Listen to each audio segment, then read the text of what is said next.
Morning, everybody. Thank you so much for coming out. I'm Councilmember Matt Fruman from Ward 3, and I'm going to be the MC for this event. And we're going to start out by inviting the Honor Guard to come out and present the colors and the national anthem.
Thank you. This is a somber event and also one of real gratitude. When I think about 9/11, I remember it, as all of you do, crystal clearly. Being at my office, people saying, come here, look and see what's happening on TV. The fear that gripped us all. I remember walking home from my office in DuPont Circle up to AU Park, seeing hundreds of people walking up Connecticut Avenue, not knowing what was going on around us. Going to pick up our kids at school, where some of the parents of those kids worked at the Pentagon, and the fear that we had around that. Going to our kids' soccer games and the eerie silence of no planes for such a period of time, and then that sense of kind of things coming back to normal when the planes came. So I felt the fear, and I think lots of us felt the fear in this country and in the District of Columbia, but not everybody's response was one of fear. Our first responders responded with incredible courage and tenacity. The work that they did on 9/11 to try to save lives and make a difference really shone as a beacon to us all about the importance of public service and the deep debt of gratitude that we owe to our first responders. And so now we take this day to remember again what they did then, but also that's the work that our first responders do every day, putting themselves out at risk to protect and defend us. And we are so grateful for your work and what you do for our community, so thank you very much. I'm going to be brief, and I'm going to turn it over to our next speaker, who needs no introduction. I love it when she says how proud she is to be the mayor of her hometown. And we all know what a tenacious advocate she is for public safety and for the fire department. I'd like to welcome the mayor of the District of Columbia, Muriel Bowser.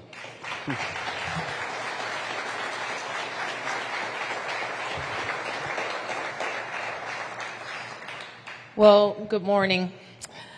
And as we have done on many September 11th recognition days, we are proud to be with the men and women of DC Fire and EMS and to be here at Engine 16.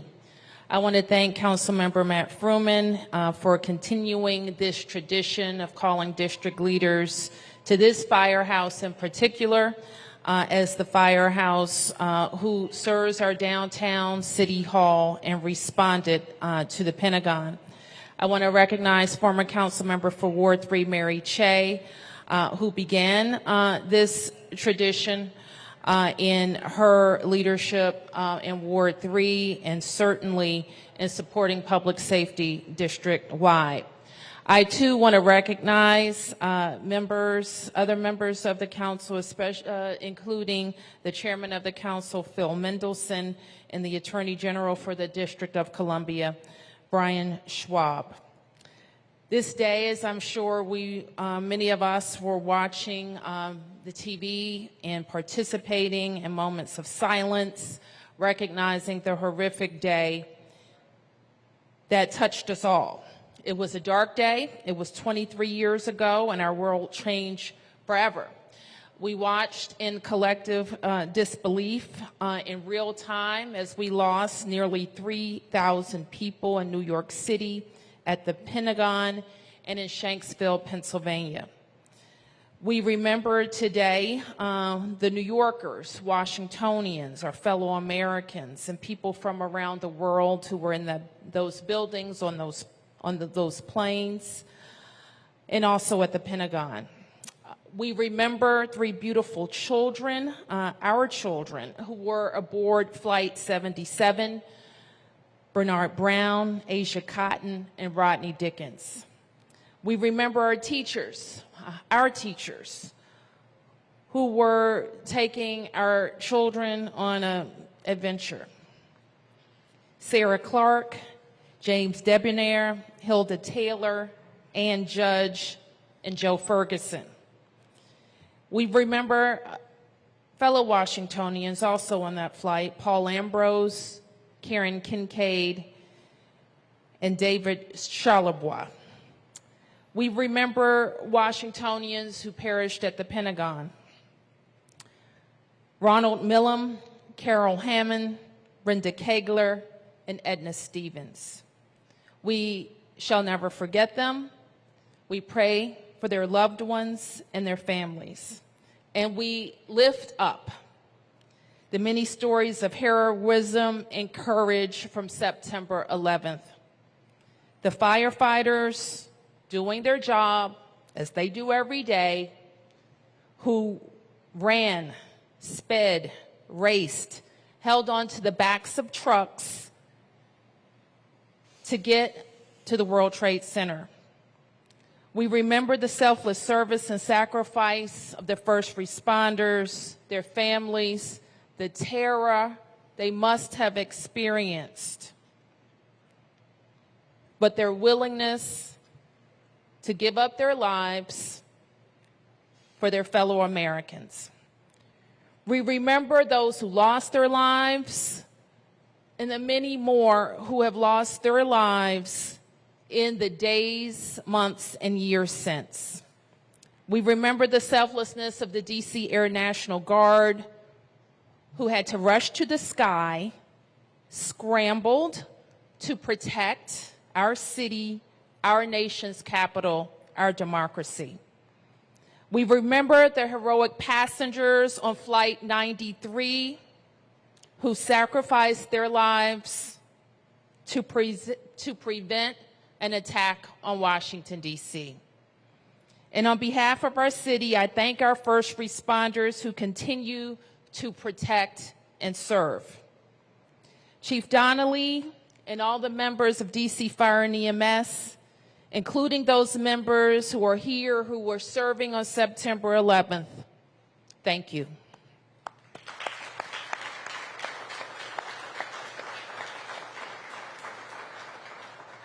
Chief Smith, and to all the members of the Metropolitan Police Department who supported all firefighting and life-saving efforts and protected our city, thank you.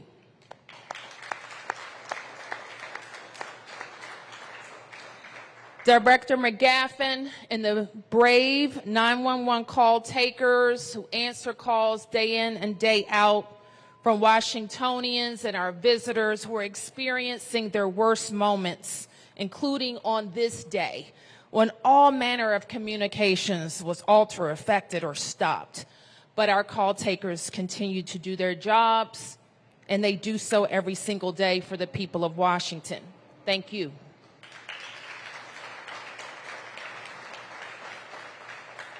I want to thank the D.C. National Guard and all Washingtonians who continue to serve in our military, here at home and abroad.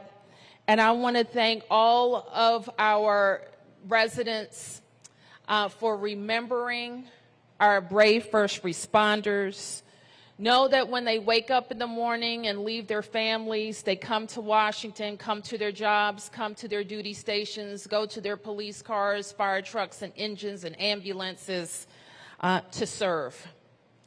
It is our responsibility to support them in every way that they can, with fair policies and laws, equipment and training, and always, always, always living up to our promises.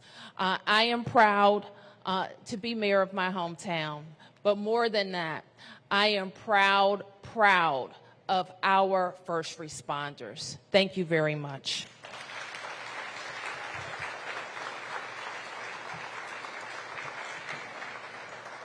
So with that, Chief, on behalf of our entire administration and 700,000 Washingtonians, I present this 2024 Day of Remembrance. Thank you.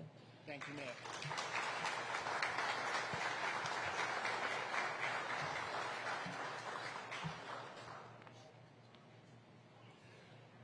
Thank you very much, Mayor Bowser.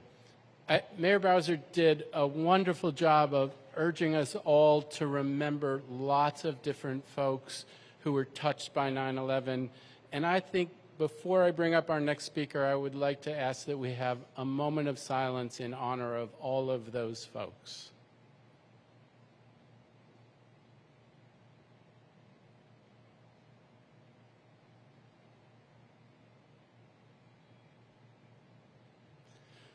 Thank you very much. So next up is our wonderful Attorney General who, I don't know, you guys are pumping out press releases every day going after wrongdoing in the District of Columbia. So grateful to you and so grateful to you for the work you're doing to promote public safety and support our first responders. The Attorney General of the District of Columbia, Brian Schwalm.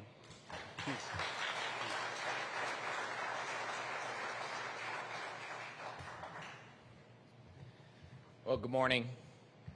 Thank you, Councilmember Fruman, Madam Mayor, Mr. Chairman, Captain, honored guests. I'm very pleased to be here as your elected Attorney General. September 11th, 2001 is a day that changed all of our lives forever. No matter who you are, no matter where you were, life before that day and life after that day were different. All of us remember exactly where we were that morning. I was around the corner on my way to a mediation. It was an eerily familiar day because it was a beautiful September morning, early fall, much like this morning. And yet it changed our lives and my life. Many of us lost family members that day and friends and neighbors that terrible morning. all of us lost a sense of security. Maybe that naive sense we had that we were somehow immune from being targets of terror, even in our nation's capital.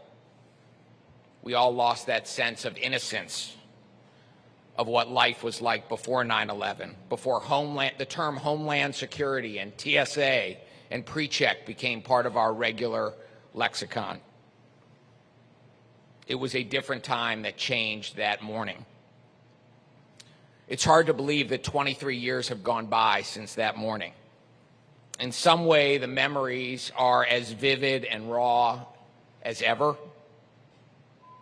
And in some ways, it's very hard to remember what life was like before 9/11. I'm very honored to be here with you this morning to commemorate the 23rd anniversary of the September 11th attacks, to remember, to reflect, and to mourn.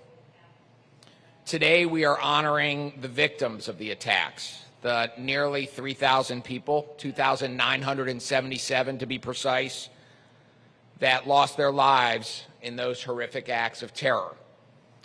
We still stand with their memory and their families, who today, 23 years later, are still bearing the grief of having their loved ones taken from them, stolen from them way too soon.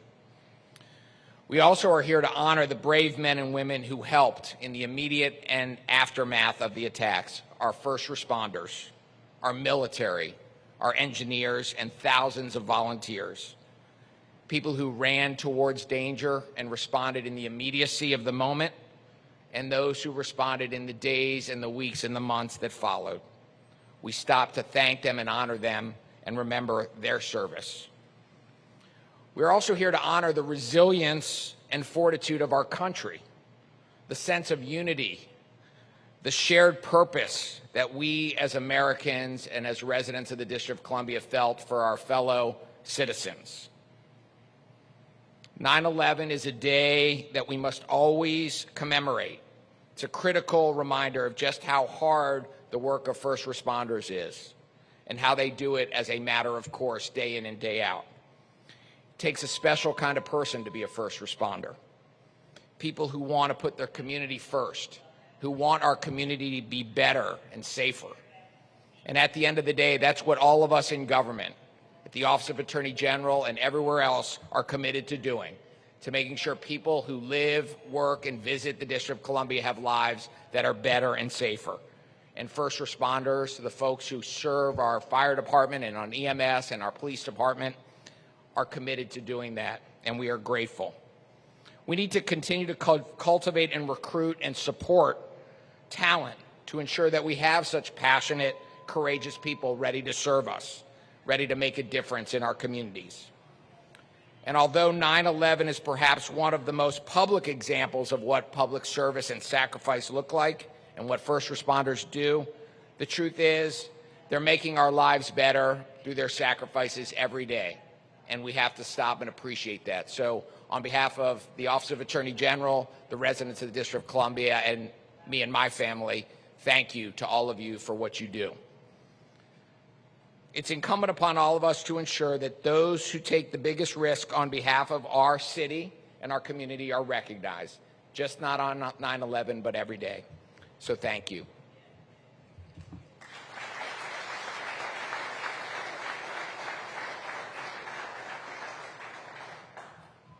Thank you, Attorney General Schwab. We have one current council member and one former council member, and I'd like to invite Chairman Mendelson and the former Ward 3 council member Mary Che to come up and offer some remarks. Councilmember Che is my predecessor. She is also the creator of this event and the resolution that we will talk about from the council. So Chairman Mendelson and former council member Che.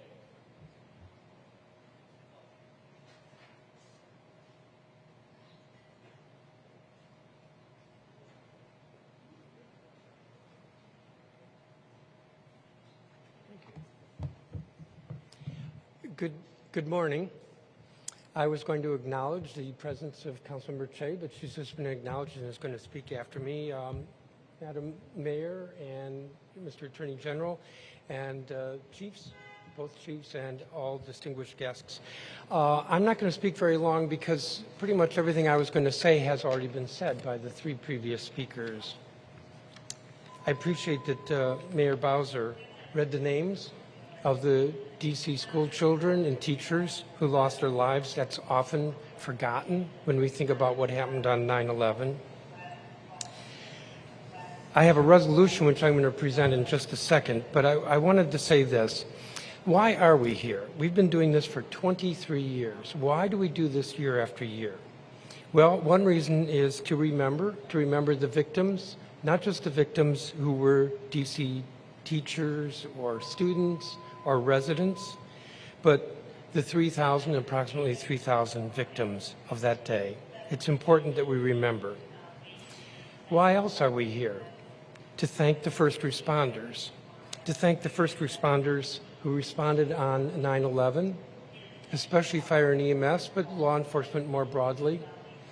Here and at the Pentagon, which involved D.C. resources, as we know, but also across the country, and especially in New York City, to thank them. But to thank as well the first responders today, because what they did then, they're ready to do every day, and it's important that we recognize and thank that. But then third, to remind ourselves whether we are ready in every way that we can be should something as horrible as that happen again. And to think through and to reflect on and to remember where there were shortcomings on that day, because there were. The most obvious, which I remember, is that the federal government shut down, said everybody could go home, while the military district closed the bridges. So everyone was stuck in traffic, including everybody that Councilmember Fruman saw gridlocked on his walk up Massachusetts Avenue. So it's important that we not just reflect on what happened on 9/11 in 2001, but that we also reflect on where there are lessons that we need to constantly remind ourselves so that we are always prepared should this happen again. That is why we do this year after year and have done this for 23 years, started by my colleague, Councilmember Che. The council does have a resolution. I have to sign it, so I'm going to give it to you, Chief, but I'm going to have to take it back and sign it. But basically, this resolution, the whole council voted to remember September 11th and to recognize and thank the first responders and to honor this occasion. So I'm not going to read all of it, but Chief, and then you have to give it back to me to sign. I will absolutely. When nobody's looking.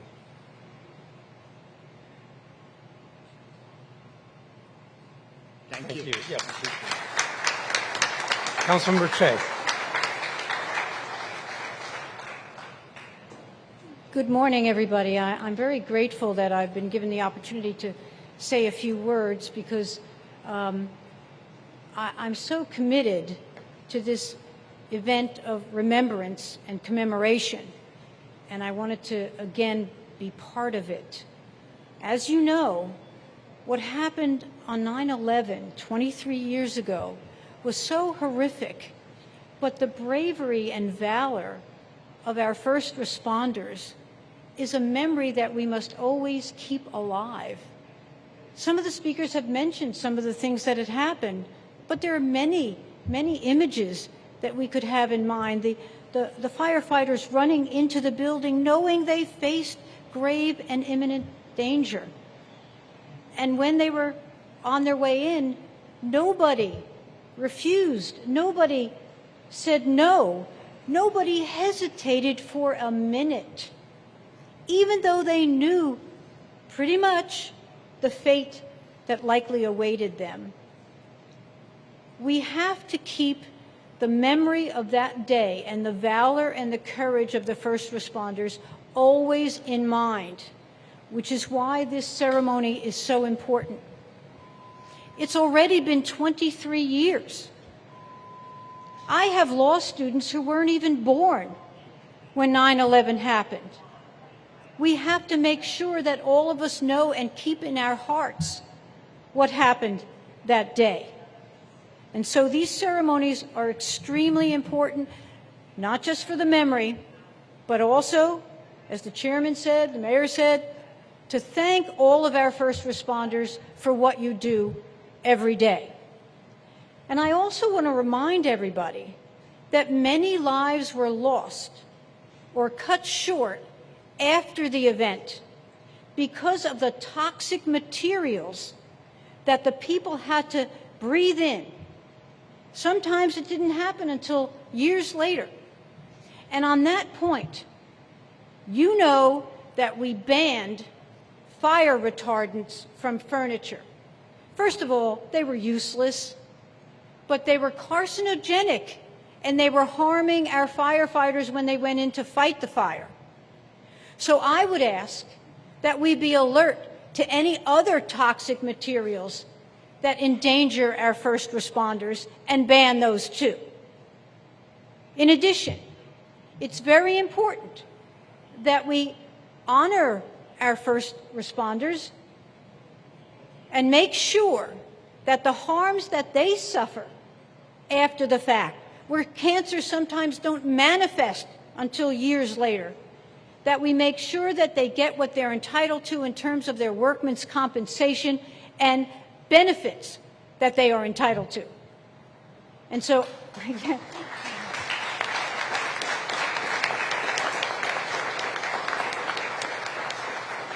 so I wanted to join here today to make sure those things are in view as we go forward. But I also wanted to say hi to some of the people I like.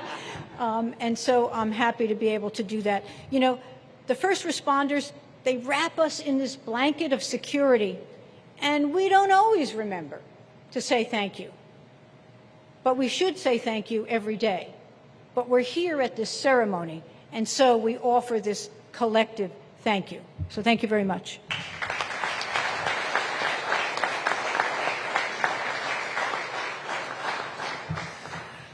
Thank you, Councilmember Che.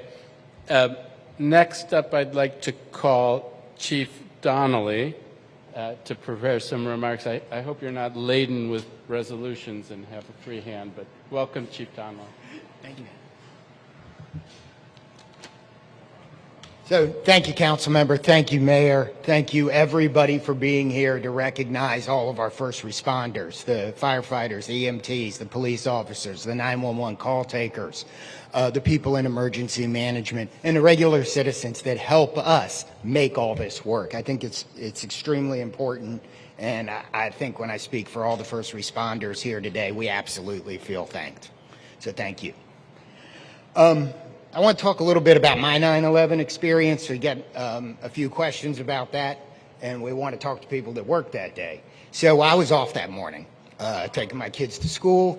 Beautiful day, as we've heard. And back before we had phones all the time, you actually listened to WTOP on the radio. And I hear this plane hits the World Trade Center. And up here, I'm thinking, wow, it must be raining in New York, and it's a small plane. So I stopped in somewhere, and I saw on the TV the replay of it. I'm like, ooh, that doesn't look right. And it's really bright. How did that happen? Completely clueless, right? Unaware. And that's something we talked about a minute ago. That day was a changing point. But as I was watching, the second plane flew in, and my brain clicked. It said, wow, something different is here. My next thought was, I got to get to work. I don't know why, but that's what it said. I think that's indicative of who our first responders are. I had a 6-month-old daughter with me, so I dropped her off at a neighbor's house who'd never watched her before, and I'm not sure how I got away with that. But I also talked to my wife, who was at the airport as an employee, and she said, they're chasing us out of here at gunpoint, something about hijacks, and there's a plane on, you know, there was very confusing. I said, well, I'm going to work. I'll see you in about 5 days, I think. And she's like, okay, where are the kids? And I told her, and she's going home. So as I'm coming up the road, I hear on WTOP, all DC firefighters and police officers report back to work. That's pretty remarkable. Sorry. That had been part of our Plan E, which is how we recall the department in a disaster. And that's when it hits you. I don't know why this is emotional, but it is. Coming up 295, the traffic was backed up I mean, completely bumper to bumper. There were 4 cars around me coming northbound. One was Kurt Hoffman, a DC Fire employee. He rolled down his window and he's like, "We're going to work."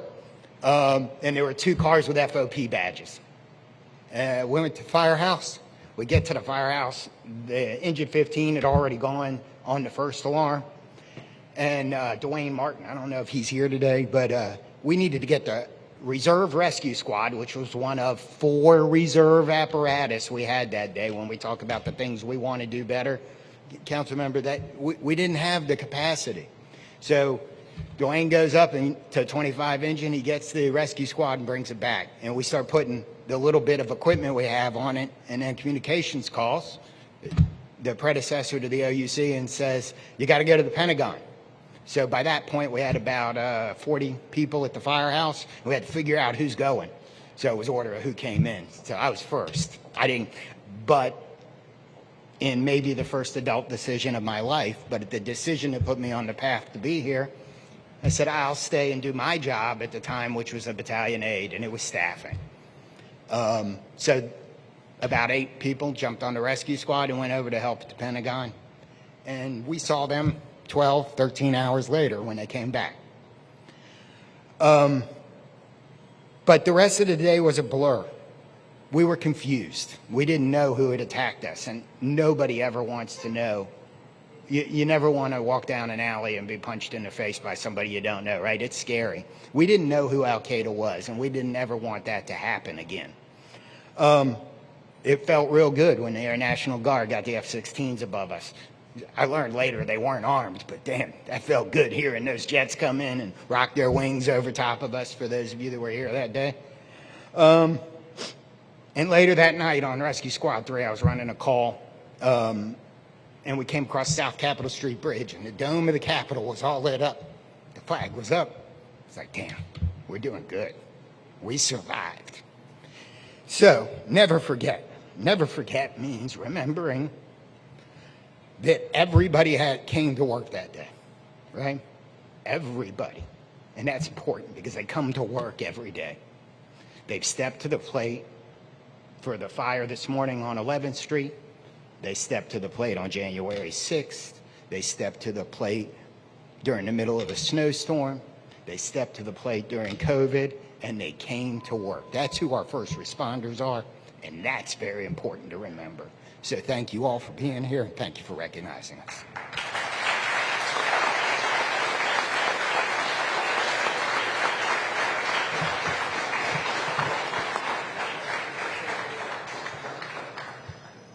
And thank you, Chief Donnelly, for all of your leadership and all of the work that you've been doing.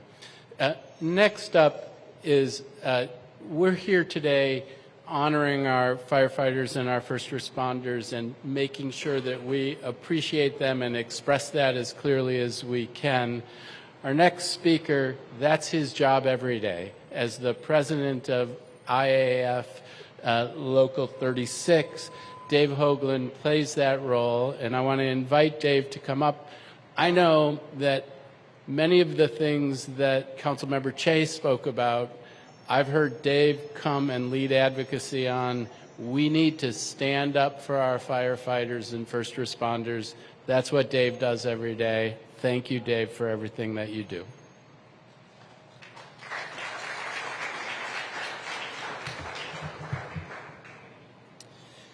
Today we remember a day that changed our country and the District of Columbia forever. We all remember where we were 23 years ago and the tragic loss of life that was experienced. We responded on that day as a country united to defeat evil through sacrifice, service, resilience, and perseverance. Members of Local 36 embodied those principles and answered the call, said goodbye to their families, and responded after American Airlines Flight 77 struck the Pentagon. They set an example through their hard work and sacrifice. It makes me proud that those virtues are still practiced daily by the members of Local 36. Our members humbly serve the district and appreciate the support they receive from its residents and visitors. I'd also be remiss if I didn't communicate my appreciation for the support of our communities and our district leadership, especially Mayor Bowser, AG Schwab, the mayor's public safety team headed up by Deputy Mayor Apia, Thank you, Director McGaffin and Police Chief Smith for coming as well today, and also Chairman Mendelson, as well as our Master of Ceremonies, Councilmember Fruman, and we also heard from our long, staunch advocate of Local 36, Councilmember Mary Chey. To know we are valued and supported by our city leadership only strengthens our commitment to the core mission that we have, which is to preserve life and property here in the District of Columbia. The toll this profession can take on your both mental and physical health was brought to the forefront when we lost 343 fellow firefighters in New York City that day. Since then, over 370 additional firefighters have died of World Trade Center-related illness.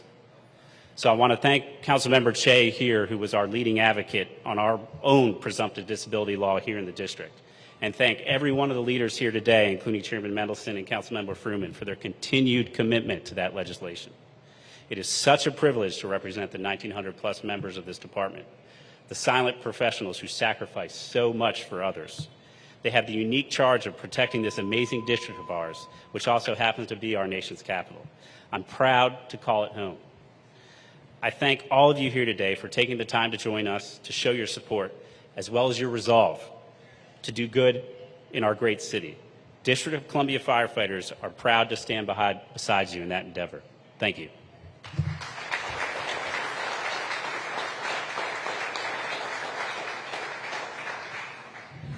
Thank you very much, President Hoagland. I want to take a second. Chairman Mendelson talked about that we need to focus on the things that we can do better, the lessons that we learn.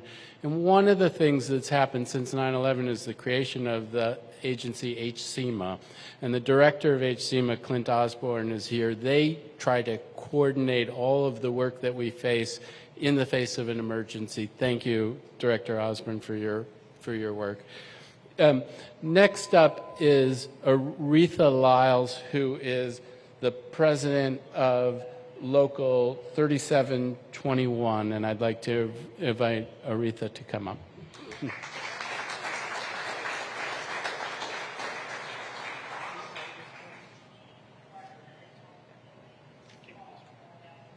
Good evening, good morning. I'm not sure where we are. It's great to be last because everything that's on this paper, everybody has already said it. So now I can cut it down to about 3 sentences. First of all, I want to start out with thanking our entire community, our entire workforce, and thanking everyone who were at work on 9/11. And I was one of the ones who was at work. And much like the fire chief, I kept seeing these airplanes running to this building, and I thought it was a movie. And I kept saying, why do they keep showing that over and over? So I was at Engine 19, worked overnight, and then went to Engine 6. On my way there, I see this airplane low just fly over the top of my car. And I'm like, wow, that's low. Still didn't know what was going on. So by the time I got to Engine 6, the amazing thing was when it hit the Pentagon, remember everyone's phones went out. It was one phone that worked in the firehouse, literally one. And believe it or not, it was the pay phone. The pay phone was the only phone that was working at Engine 6. So I want to jump to, since everything has already been said, we have now arrived at a new generation.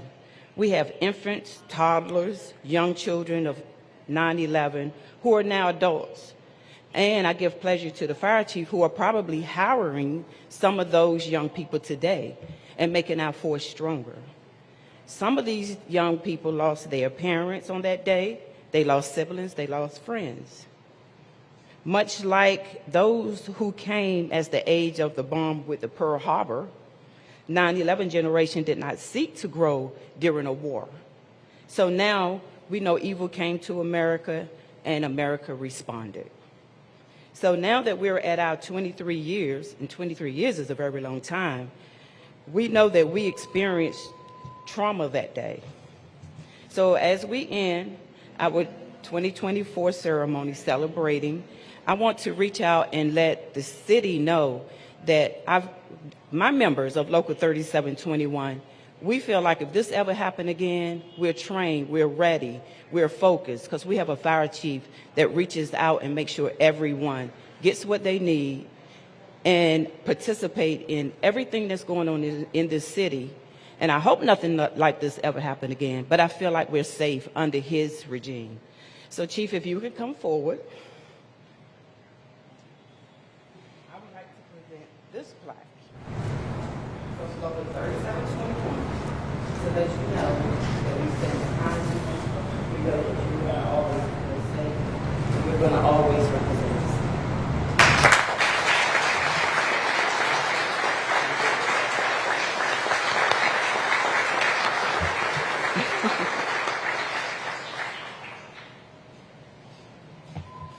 Thank you very much.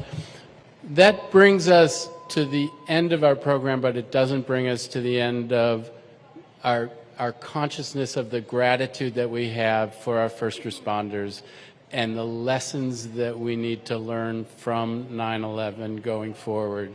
So thank you very much for taking this moment to appreciate and to send your respect to our first responders and those who are working so hard to keep us safe.